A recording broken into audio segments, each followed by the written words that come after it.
Happy Earth Day, friends. If you'd like to take a small action today that will have long-lasting positive impacts for the planet, as well as help me with my business, it would be to follow Pangea Charging on Instagram, where over the last week you've seen me push and promote a contest that we're running called the EV Hunt.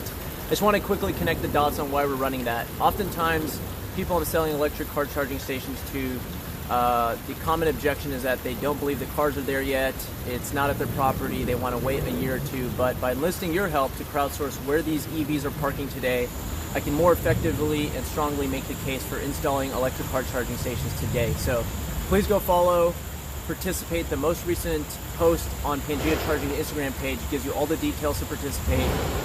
Give yourself a shot to win $1,000 in Tesla stock, as well as other EV-related stocks that are sure to be valuable in the coming years. I hope I can count on your participation. It's a personal plea from me to you. Cheers to our beautiful planet, and happy Earth Day again.